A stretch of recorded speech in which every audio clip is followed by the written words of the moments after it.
Rain smothered the city like it wanted to drown it. Each drop struck the glass walls of the restaurant with the rhythm of suppressed gunfire, hard, relentless, intimate.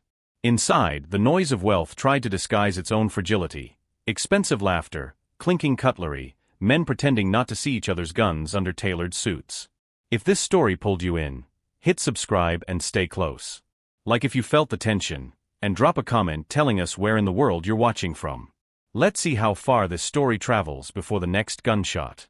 At the far corner, Cashin Durrell carved through his steak like he was dissecting a problem. Everything about him was measured. The clean lines of his black suit, the stillness of his movements, the way his gaze could quiet a room. His wedding ring caught the light, platinum worn. It wasn't a token of affection. It was territory. The waitress approached. Her name tag read Mila. Her uniform was clean but faded. Her eyes were sharp beneath exhaustion. She laid the bill on the table with careful precision, as if she'd practiced not to tremble. A folded receipt slipped beneath the check. Just a scrap of paper. But the words written on it detonated the room. Your wife sold you out. They're here. Cashin didn't move for a heartbeat. His eyes lifted, meeting hers, a single quiet exchange of truth between two strangers who suddenly shared the same death sentence. Then the front doors exploded inward. Gunfire shattered glass.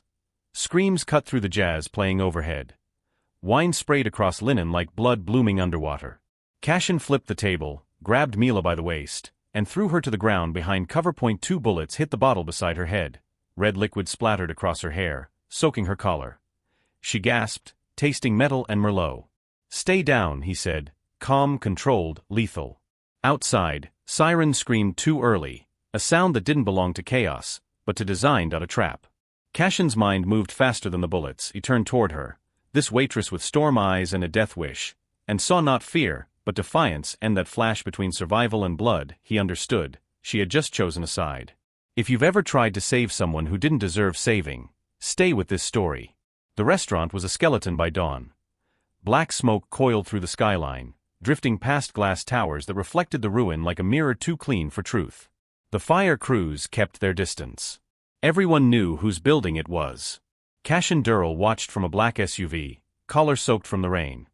His men, all clean suits and filthy souls, moved through the wreckage, retrieving what they could. But there was no sign of the waitress. Find her, he said, voice low enough to make the nearest man swallow hard. That tone wasn't a command. It was a sentence. No one asked why. Mila hadn't stopped running in 36 hours. Her shoes were ruined, her jacket still carried the smell of smoke and spilled wine. She worked 3 jobs, owed rent on 2, and didn't belong anywhere, except the kind of places people looked away from. But she'd overheard something she shouldn't have, a voice in the women's bathroom whispering. His wife already took the money. He won't see tomorrow. And she couldn't ignore it. She'd written a note instead of walking out, note that had just changed her life, or ended it. Now every reflection was a threat. Every pair of headlights made her flinch. She changed buses twice, hid in a pay-by-the-hour motel, and borrowed a stranger's phone to call no one. But no matter how far she ran, she felt his reach in the air. Cashin Durrell's world didn't lose people. It erased them. High above the city, Cashin poured 2 glasses of whiskey in his penthouse. Celine, his wife, lounged on the couch, a silk robe falling open at the collarbone, eyes glimmering like glass cut to wound. Her beauty was quiet and engineered. Her voice, when she spoke, was velvet dipped in arsenic. Who told you I was in danger? She asked. Cashin didn't answer. She tilted her head, the ghost of a smile forming. You don't trust me anymore. He met her gaze. I never did. Silence, that delicate blade they both knew how to use, lingered between them until his phone buzzed. We found her. He stood without another word. Jacket. Gun. The ritual of control. Celine watched him leave, her smile fading into something closer to satisfaction. If you've ever tried to outrun the very person you saved, don't look away. The warehouse smelled of damp concrete and old violence. Single light bulb hummed overhead, swinging slightly, casting long, restless shadows across the floor. Mila sat bound to a steel chair. Her wrists ached. Her pulse drummed in her throat. But she wasn't crying. Fear wasn't new to her. It was a familiar, unwelcome friend. The door opened, and no footsteps. Just presence. Cashin Durrell entered the room like a storm that already knew its damage. Black coat. Gloves. Composure so absolute it made the air shrink. He stopped in front of her. Who told you? His voice didn't echo. It cut. Mila met his eyes. No one. He tilted his head. Try again. She exhaled slowly. Your wife. I heard her in the bathroom. She said they already took the money. I thought. You thought you'd save me? His tone was almost bored. People don't do that for free. I didn't want you to die, she whispered. That's all. He studied her, a long silent scan of her face, the kind that made Lies sweat. What he saw wasn't weakness. It was will. Without looking away, he motioned to his men. Untie her. They hesitated. Boss. I said now. The ropes dropped to the floor. Mila rubbed her wrists, red, raw, trembling despite her defiance. Cashin crouched in front of her, the quiet menace of a predator observing prey. The scent of gun oil, whiskey, and rain clung to him, a signature she wouldn't forget. He spoke softly. You heard something you shouldn't have. And instead of running, you warned me. That makes you loyal, or very stupid. Maybe both, she said. Something flickered in his eyes, not amusement, but recognition. He rose to his full height. You're coming with me. Mila's breath caught. What? No. You think you're safe out there? He asked, stepping closer. You think my wife doesn't know your face? You made a choice, Mila. Now you live with it. Outside, the city glimmered like wet steel. Somewhere, sirens moaned through the fog. He walked her to the waiting car, not dragging her, not forcing. Just directing. Like gravity. The car ride was silence and glass. Rain streaked the windows, lights bending across their reflections like bruises. Cashin watched the skyline. Mila watched his hands. When he finally spoke, it was quiet. She was supposed to be loyal. You warn me about her, and she tries to kill me. Tell me why that doesn't feel like luck. Mila looked down. Maybe it's not luck. Maybe it's a message. He turned slightly. From who? The universe, she said softly. Telling you to stop trusting anyone. He studied her again, longer this time. There was something unsettling in the stillness of his face.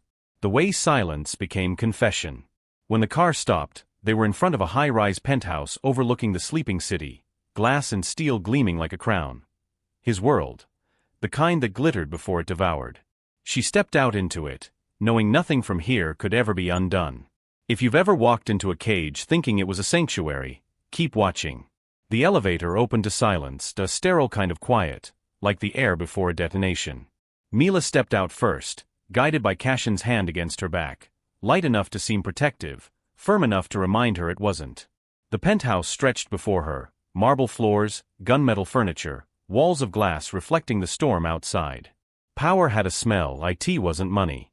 It was steel, smoke, and the faint trace of fear left by everyone who'd stood too close. Cashin moved to the bar, pouring whiskey with mechanical calm. Sit. She didn't. I didn't do anything wrong. He turned, glass in hand. You warned me. And now my wife is gone. My accounts are locked. My men are dying. Forgive me if I'm having trouble defining wrong tonight. Her pulse thundered. You think I had something to do with that? I think you're the only thing that changed. His voice was soft. Deadly soft. Mila took a step back. He didn't like it in a blur. He closed the distance, caught her wrist, dragged her toward the window. The city glared below them, fractured and infinite. Look out there, he said, quiet but tight. Everything I built is collapsing. Someone in this room made that happen.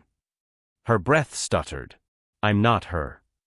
His gaze cut into hers. No, you're not.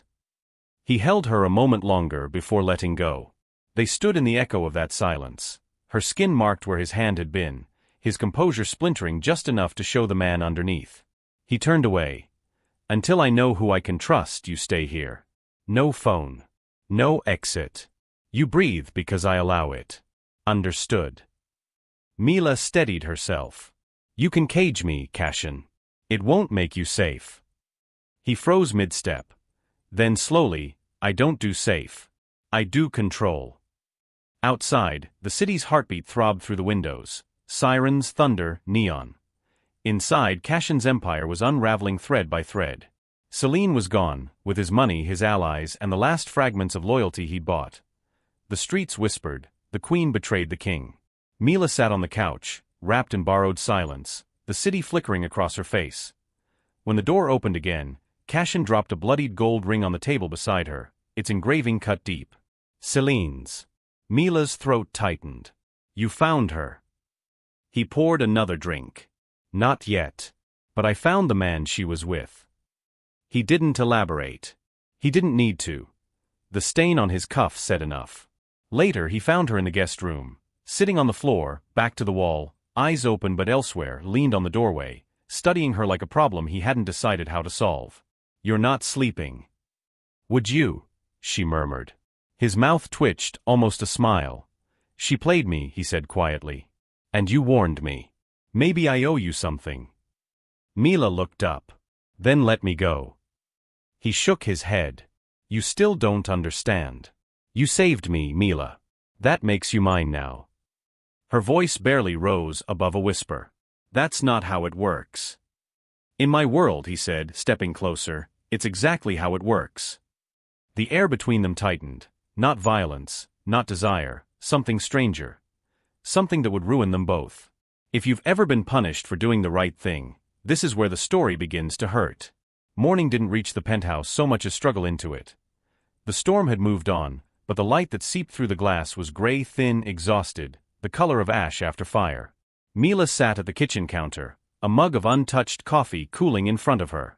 She hadn't asked for it. One of Cashin's men had left it beside her like an offering. The elevator was locked, the door coded, and 2 guards posted outside. She wasn't a guest. She was containment. She watched the rain streaks drying on the glass, counting them because numbers were the only thing she could control. Cashin came in quietly. No jacket now, just a white shirt rolled at the sleeves, his wrist still bruised from the night before. He moved like a man rearranging ghosts, slow, deliberate, as if every step required calculation. You didn't eat, he said. Not hungry. He studied her for a long moment, eyes searching for something to dismantle. You should try. It helps. Mila's mouth twisted. Helps with what? He poured himself coffee, black, no sugar. With waiting. He kept her in that apartment for 3 days and no chains. No threats. Just the illusion of choice. Every morning, the same ritual, coffee, silence, reports from his men that came in like bad weather. Every night, he disappeared into another room to make phone calls that ended in violence. She learned the rhythm of his world through the walls, his voice low and controlled when he gave orders, the short bursts of anger that followed when those orders weren't enough. And she watched him deteriorate. The immaculate calm from the first night began to crack. Sleep left him. The bruise under his jaw deepened. He stopped wearing the ring. The 3rd night, she found him standing at the window, phone in hand, city lights flickering across his face. He looked like a statue waiting to crumble. You don't have to keep me here, she said quietly. He didn't turn. Don't I? You're punishing the wrong person. Cashin's reflection met hers in the glass. You're the only person left who might still be real. He set the phone down, crossed the room, and stopped a few feet away. The distance was thin enough that she could smell the smoke on his skin, the cold steel scent of the gun at his hip. Tell me, he said. When you warned me, what did you expect would happen? Mila swallowed. I thought maybe you'd leave before they got to you. And then. I didn't think that far. He smiled, barely. That's your problem. You think with heart, not consequence. Her voice sharpened. And you think with fear. The silence that followed was razor-thin. He stepped closer until she had to tilt her head back to meet his eyes. I think with survival, he said. It's the only language that works. Later that night, the storm returned, lightning white and sudden, the windows vibrating with thunder. The power flickered. Mila stood by the hallway, half in shadow, watching Cashin strip and clean a handgun at the counter as if it were therapy. You ever stop? She asked. He didn't look up. From what? From expecting betrayal. He paused, then set the gun down. Stopping gets you killed. You're already dying, she said softly. Just slower. His gaze met hers, sharp and unguarded. Something in it cracked. The thin film between predator and man. He exhaled, ran a hand across his face, and for the first time since she'd met him, he looked tired. When he spoke again, the edge was gone. "You think I don't know that?" She took a step toward him, the distance electric, dangerous. "I think you know exactly what you're doing. You just don't know why." The lights went out completely. Darkness swallowed the room. Somewhere below, a generator failed with a metallic groan. Cashin reached for her instinctively, fingers closing around her wrist in the dark. "Stay close," he murmured. The sound of the storm filled the space between them, wind, rain, the heartbeat of the city collapsing outside. His grip wasn't force now.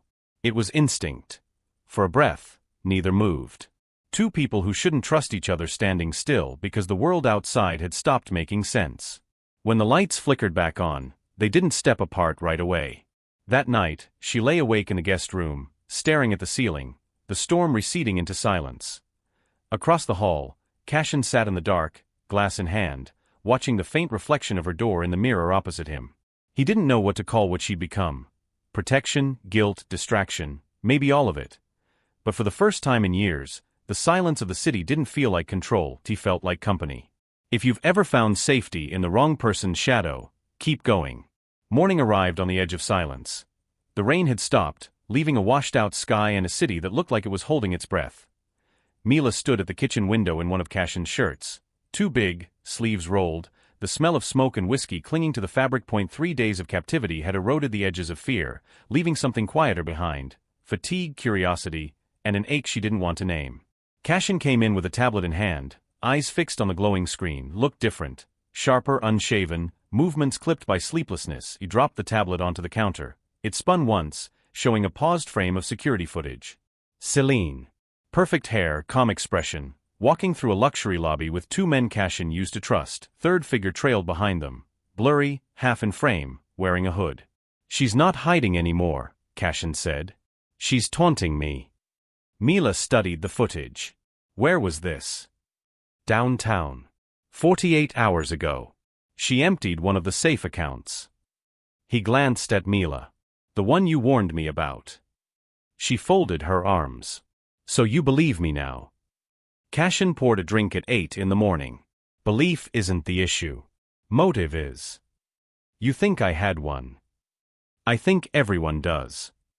Mila's gaze didn't waver. "Then why keep me here?" He hesitated. "Because if I'm wrong about you, I want to know why." He left an hour later with his men. The penthouse felt larger in his absence, like a stage after the actors had died. Mila moved carefully, aware of the cameras, aware of the guards outside the door. But one camera light wasn't her, EDT was off. She checked the hallway, heart kicking faster, and followed the sound of static to the small study on Cashin's desk. A half-burned file, black edges curled like dried leaves. She recognized Celine's name on the cover. She shouldn't have opened it. But she did. Inside, bank transfers, coded correspondence, a series of photographs stamped with dates. One of them made her stomach drop. T was the restaurant, before the shooting. Celine sitting with a man Mila had served that night. The same man who'd held the door open when the shooters entered. Cashin hadn't been the only target. She flipped another page. The signature on the account that laundered the money wasn't Celine's, was his right-hand man Dario. The elevator chimed. Mila barely had time to slide the folder back before Cashin stepped in. He saw the open drawer first, then the paper under her hand. His expression didn't change, but the air around him hardened. "You went through my desk," he said. Mila's voice was steady. "You were looking at the wrong person." "Excuse me." Celine didn't move that money alone. Dario signed it. "It's all in that file." He crossed the room, took the folder, flipped through the pages. His jaw tightened, once, twice, then still. "How do I know you didn't plant this?" "Because if I wanted to lie," she said, "I wouldn't have stayed." He looked at her for a long time, searching her face for the tremor that would give her away. There wasn't one. He exhaled, almost a laugh, but without humor. "You keep undoing me. Maybe you just don't want to see what's in front of you." Cashin leaned back against the desk, the light behind him cutting his silhouette into sharp lines. "For years I thought betrayal came from distance," he said quietly. "Turns out it comes from the people closest." He rubbed a hand across his jaw. I made him family. Mila nodded toward the file. Then make him accountable. That night he went hunting. She heard it on the news hours later. Gunfire in an industrial yard by the docks. 3 dead, 1 missing. Cashin came back before dawn, shirt blood-stained, knuckles split. He walked straight past her to the sink, washed his hands under cold water until the blood ran clear, didn't speak until he poured another drink. It was true, he said finally. Everything you found. Mila stood in the doorway. So now what? He looked at her over the rim of the glass. Now I have nothing left to lose. You have me, she said before she could stop herself. Something flickered in his eyes. Pain, disbelief, something that looked almost like hope. He set the glass down. Crossed the distance between them in 3 slow steps. You should hate me, he said. Maybe I do, she whispered. But that doesn't mean I'll let you destroy yourself. He stopped inches away, close enough for her to feel the heat off him. The storm coiled beneath his skin. Mila, he said quietly, you don't understand what you're inside of. I think I do, she said. And I'm still here. He studied her face like a man memorizing something he wasn't supposed to want. Then he turned away. Get some sleep, he said. Tomorrow changes everything. She watched him walk down the hall, the weight of revelation and ruin pressed into his shoulders. Outside, the city lights blinked against the black river, silent. Unbothered. Mila stood alone in the quiet and understood what she'd stepped into, not just danger, but the truth underneath it. Celine hadn't been the real enemy. The enemy was the life Cashin built, a kingdom so fragile it couldn't survive honesty. If you've ever learned the truth and wished you hadn't, don't stop now. The storm finally broke for good. By morning, the sky over the city was washed clean, the air sharp with the smell of wet asphalt and iron. For the first time in weeks, the horizon looked clear, and in that silence, everything Cashin and Mila had been running from caught up with them. Mila woke to the sound of glass clinking in the kitchen. The clock read 6:14 a.m. Cashin was standing by the counter in a gray t-shirt, sleeves rolled up, bruises blooming along his forearm like faded ink. He was pouring coffee into 2 mugs, movements slow, methodical. No guards. No calls. No noise except the hum of the city below. When he saw her, he didn't speak. He just slid 1 mug across the counter. Drink, he said. She wrapped her fingers around it, the warmth biting into her palms. You're not leaving today? Nowhere left to go. He looked out the window as if the city might disagree. His reflection hovered in the glass, a man built from precision now held together by exhaustion. Mila took a cautious sip. You killed Dario. He didn't flinch. I finished what he started. She studied him. You sound like that makes sense. It does, he said. In my world, it's the only way to keep breathing. Mila set the mug down. Maybe it's time you stop living in that world. He met her gaze then, really met it, and for a heartbeat, neither of them moved. Something shifted between them. Not forgiveness, not attraction, something quieter, heavier. Recognition. The hours passed differently that day and no orders. No footsteps. Just the 2 of them orbiting the same silence.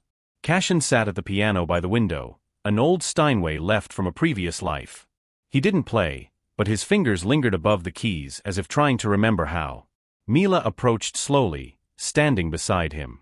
You know how to? She asked. He shook his head. My mother did.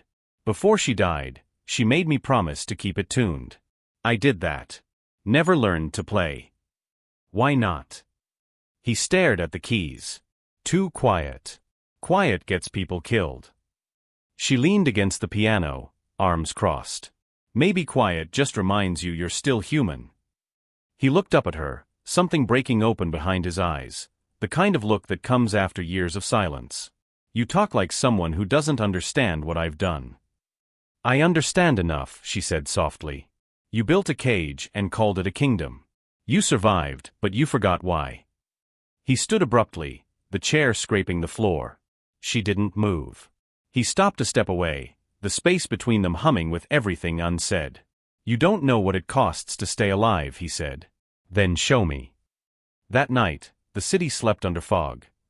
Cashin stood on the balcony, smoking, shirt half unbuttoned, the scars along his ribs catching the light from the skyline.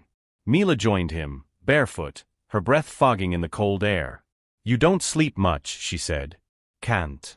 When I close my eyes, I see what's gone." "What do you see tonight?" He looked at her, and the honesty in his answer hit like a confession. "You." She swallowed. "That's not healthy." "I know," he said. "But it's real." For a long time neither spoke. The sound of the city pulsed beneath them, a low heartbeat, constant and alive. When she shivered, he reached out before he could stop himself. His hand touched her arm, hesitant, almost curious. She didn't pull away. The contact wasn't soft. It wasn't romantic. It was two people standing on the edge of everything they'd lost, finding warmth in the only place left. "Why me?" she asked quietly. He answered without thinking. "Because you didn't want anything from me." She smiled faintly. "That's not true." "What do you want, then?" "To leave." He almost laughed, a quiet, broken sound. "Then why haven't you?" Mila looked out at the skyline, eyes glinting. "Maybe I'm waiting to see if you're worth saving twice." Inside, the power flickered again. The lights went out. The city glowed faint through the rain. In the darkness, Cashin's voice was low, unguarded. "I don't know how to stop being what I am." She turned toward him, close enough that her whisper touched his throat. "Then don't stop. Just be something else when you're with me." The silence that followed wasn't empty. It was breath and trust, and something dangerous forming in the dark. He reached for her. Not a command. Not control. Just contact, a trembling act of recognition. And for the first time since she'd met him, Mila didn't feel afraid. Hours later, when dawn bled across the skyline, they were still sitting by the window, not touching, not talking, just breathing in sync with the hum of the city below. Neither of them knew what came next. But for now, for one impossible morning, the war outside didn't exist. And the only thing real was the fragile, impossible quiet they'd built between them. If you've ever found peace in the middle of your own destruction, you'll understand what comes next. The peace lasted less than a day. By nightfall, the sky had turned to iron again. From the penthouse window, the city lights looked distant, indifferent. Cashin stood by the bar, scrolling through messages that kept arriving faster than he could read them. Trouble was moving back into the city. Mila sensed it before he spoke. His posture had changed, the quiet tension of a man cornered. "What happened?" she asked. He locked the phone, jaw tight. "Celine's back. She's not hiding this time." Mila's breath caught. "Where?" "Downtown. She's calling meetings with the families. Using my name." He poured a drink and didn't touch it. "She's drawing me out." He should have gone alone, but he didn't. He told himself it was strategy, using Mila as cover, but the lie didn't hold. He wanted her there because she was the only person who still looked at him like he could choose something other than violence. They drove in silence through streets slick with rain. When they reached the hotel, Cashin handed her his backup pistol. "Stay behind me," he said. Mila nodded, but her mind was racing. Cashin had killed Dario. Celine was next. When this ended, there would be nothing left of him except blood and ghosts. The suite was empty when they entered. Champagne still cold on the table. Curtains drawn. Cashin moved like a shadow, weapon ready, checking each corner. Mila followed close, pulse pounding. A door creaked behind them. Celine stepped out of the bedroom, calm, deliberate, the color drained from her face but her smile intact. "Hello, Cashin," she said. His gun didn't waver. "You shouldn't have come back." "I had to," she said softly. "They wouldn't believe me otherwise." "Believe you about what?" Celine's eyes flicked to Mila. "About her." Mila froze. "What?" Celine stepped closer, slow, careful. "You really didn't tell her, did you?" "Celine," Cashin warned. But she kept talking. "You think you found an innocent? She's been feeding me your movements since the restaurant. Every message, every route. How do you think I stayed ahead?" Mila's throat closed. "That's not true." Celine smiled. "Check your cameras. Your files. She's been under your system since the first night." Cashin's hand tightened on the gun. "Mila." "I didn't," she said. "I swear." He moved toward her, eyes narrowing. How would she have your access codes? I don't know. Because you used my computer, he said, voice rising now. Because you went through my desk. Realization hit like a blow. The night she found Dario's file, the camera light that had been off. It wasn't broken. It had been waiting. Celine had planned it. And now it was working. Mila's chest constricted. Cashin, listen, she's lying. But Celine was already reaching for her phone, pressing play. An audio clip filled the room, Mila's voice, distorted but unmistakable, whispering a location. Cashin's world went still. He lowered the gun. Then raised it again. Mila, he said quietly, if there's something you need to tell me. Cashin. Say it now. Tears blurred her vision. It's fake. She's framing me. Prove it. I can't. Celine stepped closer, smirking. She doesn't need to. I already did. Mila turned and ran. Cashin shouted her name, but she was already through the hall, barefoot, heart breaking open inside her chest. She didn't stop until she reached the stairwell. The sound of boots echoed behind her, his men, not him. She burst through the door into the night, the cold rain slicing her skin, the city lights blinding. Her breath came ragged, half sob, half survival. Cashin followed minutes later, gun drawn, but she was gone. Only the echo of the stairwell and the wet footprints fading into the street. 2 hours later, Mila stood in a train station bathroom, soaked and shaking. Her reflection in the mirror looked like someone else, a ghost wearing her face. She reached into her pocket and pulled out her phone. One message from an unknown number blinked on the screen. If you want him to live, bring the drive. Don't call him. Don't come back. Her blood ran cold. Celine. And suddenly Mila understood. The audio, the betrayal, it wasn't about revenge. It was bait. Celine wanted Cashin out in the open, and Mila was the hook. Back in the penthouse, Cashin sat at the piano, the gun beside him, the rain starting again. Every part of him told him to hunt her down, to end it. But another part, the one she'd forced to exist, told him to stop. To think. He picked up his phone, but before he could dial, a message appeared. An address. A live feed of Mila's location. And behind her, Celine. He didn't hesitate. Grabbed the gun. Walked into the storm. At the old rail yard, Mila stood in the center of an empty platform, the wind whipping through the broken windows. Celine waited in the shadows, a pistol gleaming in her hand. You never learn, Celine said. You should have run farther. I did, Mila said. You're the one who followed. Celine tilted her head. He'll come for you. He always does. That's why you're here. And then Cashin's voice cut through the rain. He already did. He stepped out of the dark behind her, gun leveled. Celine smiled, turning slowly.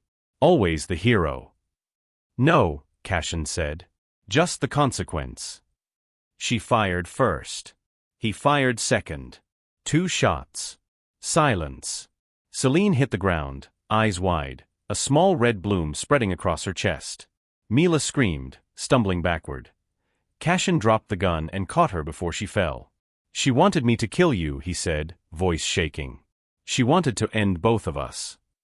Mila pressed a trembling hand to his chest. Then let's end this. They stood there in the rain, Celine's body cooling at their feet, the sound of sirens closing in. Cashin looked down at his hands, the same hands that had built an empire, now shaking. Mila reached up and touched his face. You did what you had to. He met her eyes. And what does that make me? She didn't look away.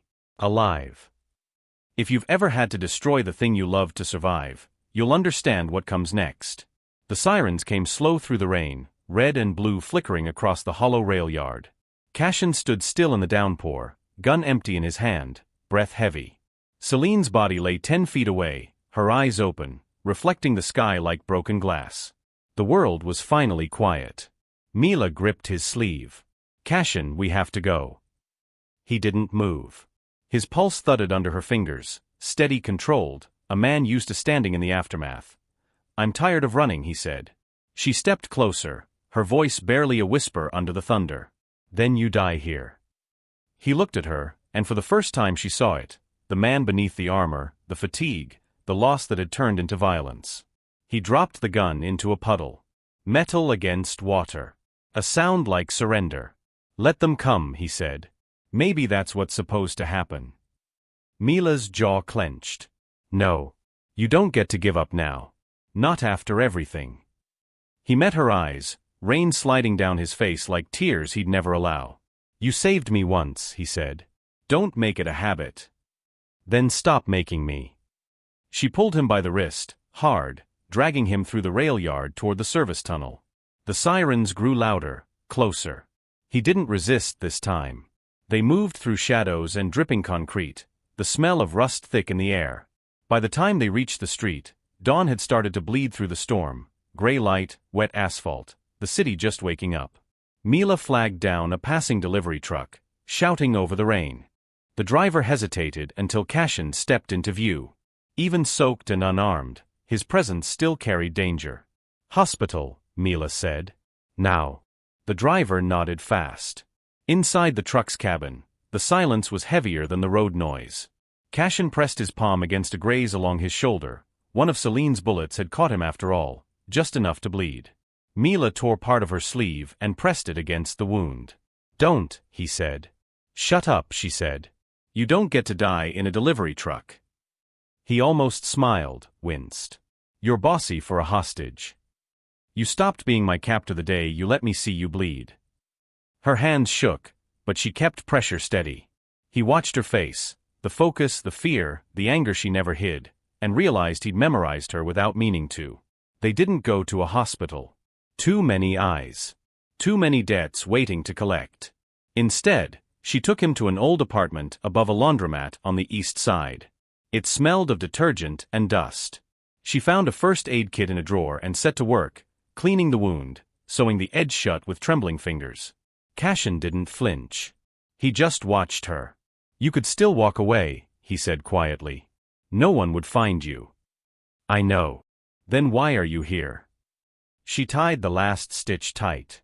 "Because I don't want to spend the rest of my life wondering if you lived." He looked down at her hands, stained with his blood, trembling in her lap, and something in his chest shifted. Not relief. Not hope. Something older. "I don't deserve that," he said. "Doesn't matter," she replied. "Deserving has nothing to do with it." The city was silent again by morning.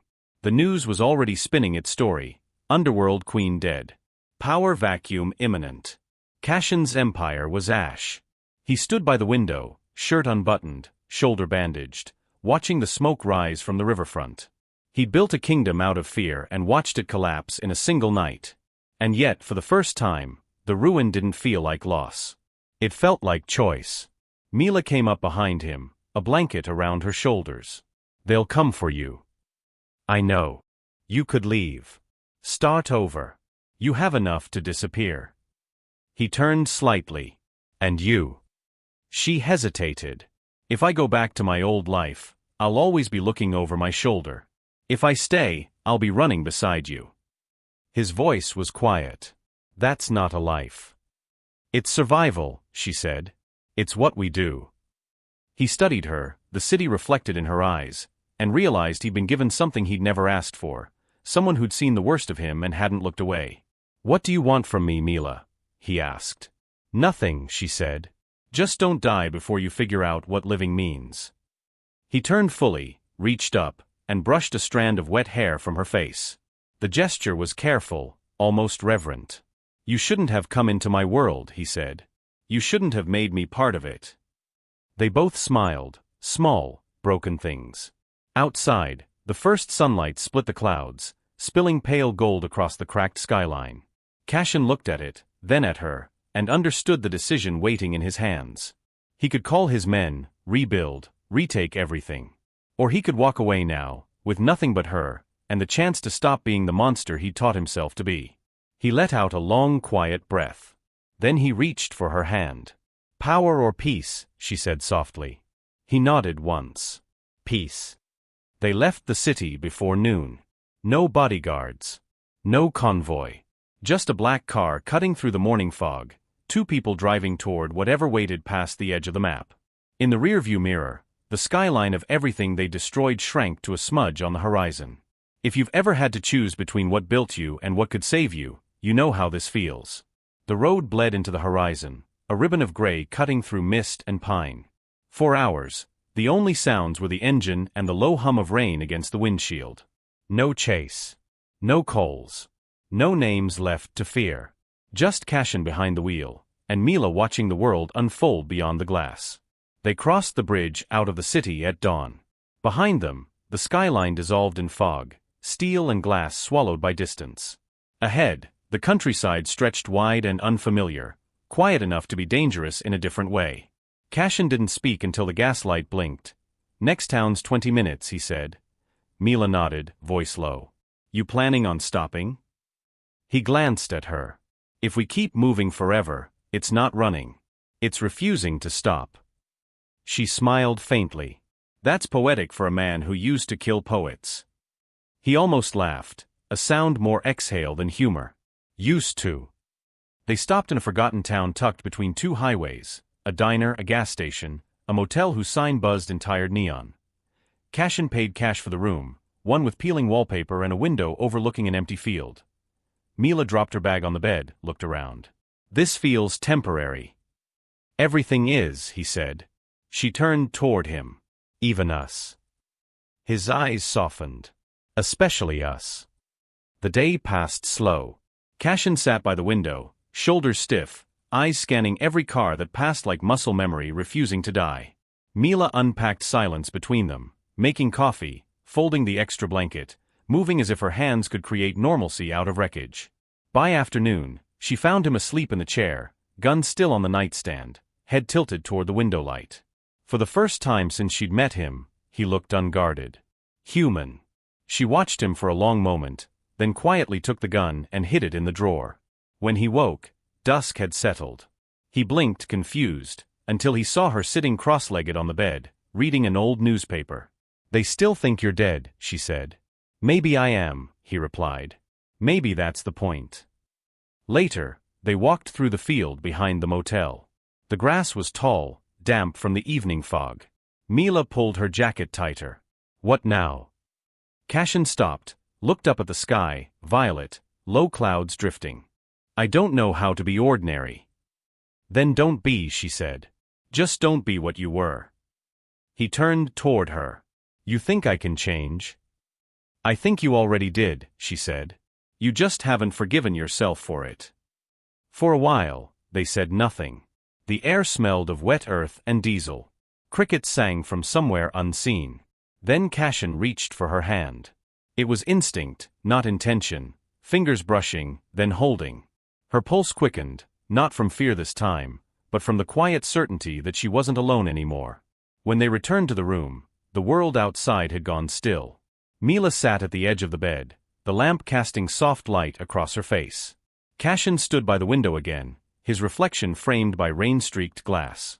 "You know," she said, "if someone told me a month ago I'd be here, with you, I would have laughed." He turned slightly. "You still could." "I don't want to." "Why not?" "Because I'm finally not afraid." That hit him harder than any bullet ever had. He moved closer, every step slow, deliberate, like approaching something sacred he didn't believe he deserved. When he reached her, he didn't speak. He just cupped her face in both hands, thumb tracing the edge of her jaw. Her breath caught. For a moment, the world outside the window could have ended, and neither would have noticed. He kissed her. Not as a promise, not as apology, just acknowledgement. That they were both still here. That somehow, against all odds, survival had made room for something else. Morning came soft and cold. Mila woke first. Cashin was already dressed, standing at the door, staring out into the pale light. A duffel bag rested by his feet. "You're leaving," she said. He turned. "Not if you tell me to stay." She sat up, sheets tangled around her legs. "You don't take orders anymore, remember?" He smiled, small, genuine. "Old habits." She walked to him, wrapped her arms around his waist. For a long moment, they just stood like that, two people holding the pieces of what they'd been through, trying to make sense of what was left. "What are you going to do?" she asked. Find something that isn't built on fear, he said. I owe you that much. You don't owe me anything, she said. Just come back when you figure it out. He nodded once. I will. He left just after sunrise. No goodbye, no theatrics. Just the sound of a car starting, tires on wet asphalt, fading into the distance. Mila watched from the window until he disappeared around the bend. She didn't cry. She didn't chase. She just stood there, a faint smile breaking through the exhaustion, knowing this wasn't the end. Because some people don't vanish when they leave, they stay quietly, in the parts of you they helped rebuild. 3 months later. A small coastal town. Mila worked mornings at a cafe overlooking the docks. No one knew her name here. No one asked. One evening, as the sun bled into the sea, a man sat at the corner table. Dark jacket. Quiet eyes. He waited until she looked up. Cashin. No ring. No guards. Just him. She walked over, heart steady, smile real. You found me, she said. Told you I would. He handed her a folded newspaper clipping. Unknown syndicate leader presumed dead, case closed. She looked at it, then at him. So what are you now? He thought about it, then said, alive. She nodded. That's enough. They watched the ocean in silence as the sky dimmed. 2 people who had survived the kind of love the world didn't forgive. No promises. No lies. Just the quiet truth that somehow, they'd earned this. Peace without innocence, love without safety. If you've ever walked through hell and still found someone waiting on the other side, this ending is for you. Thank you for staying with this story to the very end. If this story touched your heart, please like, subscribe, and turn on the bell so you'll not miss out on the next video.